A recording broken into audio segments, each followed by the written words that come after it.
শামসেরগঞ্জের রেললাইনে মর্মান্তিক দুর্ঘটনা, ৩ শিশুর মৃত্যু, নিখোঁজ আরও এক। মুর্শিদাবাদের শামসেরগঞ্জে ঘটেছে এক ভয়াবহ ট্রেন দুর্ঘটনা। শনিবার দুপুরে শামসেরগঞ্জের নিমতিতার নতুন শিবনগর এলাকায় রেললাইনে ট্রেনের ধাক্কায় প্রাণ হারালো ৩ শিশু, নিখোঁজ রয়েছে আরও এক। পুরো এলাকা জুড়ে নেমে এসেছে শোকের ছায়া। স্থানীয় সূত্রে জানা গেছে, শিবনগর এলাকায় একটি আন্ডারপাস থাকলেও গত দুদিন ধরে সেখানে জল জমে চলাচল বন্ধ হয়ে যায়।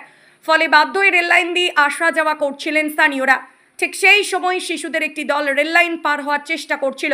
অভিযোগ, হঠাৎ দুটি লাইনই বিপরীত দিক থেকে একসঙ্গে ট্রেন চলে আসে এবং মুহূর্তের মধ্যে ঘটে যায় এই ভয়ঙ্কর দুর্ঘটনা। ঘটনাস্থলে মৃত্যু হয় ৩ শিশুর, আর এক শিশুর খোঁজ মেলেনি এখনো। খবর পেয়ে দ্রুত ঘটনাস্থলে পৌঁছে যায় রেল পুলিশ ও শামসেরগঞ্জ থানার পুলিশ।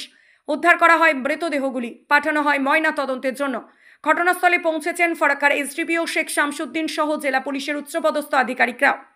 স্থানীয়দের ক্ষোভ, যদি আন্ডারপাসটা সময় মতো পরিষ্কার করা হতো তাহলে এই মর্মান্তিক দুর্ঘটনা এড়ানো যেত।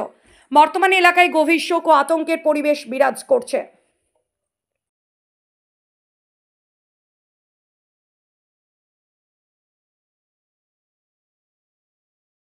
এখানে মেন উদ্দেশ্যটা হচ্ছে যে 1:45টার সময় একটা ট্রেন যাচ্ছিল নিমতিতা থেকে ধুলিয়ানের দিকে, এবং একটা গাড়ি যাচ্ছিল ধুলিয়ান থেকে নিমতিতার দিকে।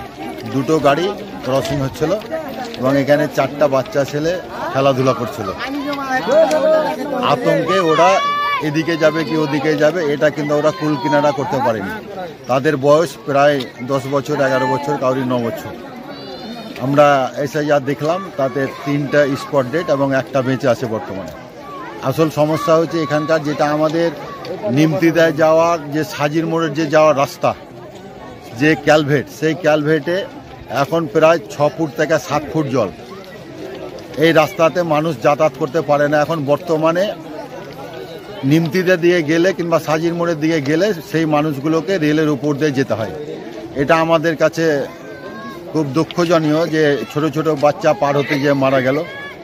আমরা প্রশাসনের কাছে দৃষ্টি আকর্ষণ করব যে ইমিডিয়েট খুব তাড়াতাড়ি যাতে আমাদের এই রাস্তাটা, যে ক্যালভেটে বর্ষার সময় জল জমে, সেই জল জমা রাস্তাটা উপর দিয়ে যদি কোনো যাতায়াতের ব্যবস্থা করে তাতে আমাদের এলাকার লোকের খুব সুবিধা হবে।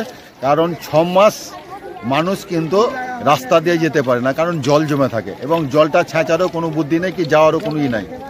তার জন্যে এটা বিশেষ করে প্রশাসনিকের কাছে আমার আবেদন থাকবে যে এটা যাতে ভালো করে তদন্ত করে, এই অনুরোধটা আমি করব।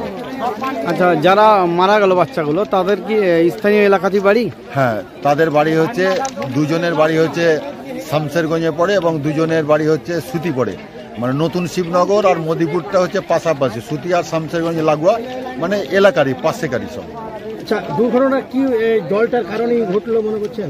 আমরা তো মনে করি যে এই যে জল, যেটা ক্যালভেট, রেলের নিচ দিয়ে যে ক্যালভেটটা আছে, মানুষ যদি ওটা দিয়ে যাতায়াত করতে পারতো তাহলে গেলে এই ঘটনাটা আমি মনে করি যে হতো না।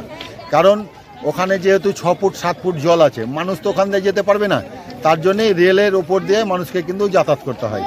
এটা যদি কেন্দ্র সরকার যদি এলাকার মানুষের চলাচলের জন্য যদি ওভারব্রিজ কিংবা বিকল্প কোনো যদি রাস্তা করে বর্ষার সময়, তাহলে এলাকার মানুষের কিন্তু খুব সুবিধা হয়। এটা বিশেষ করে আমি এলাকাবাসী হিসাবে এটা আবেদন করব।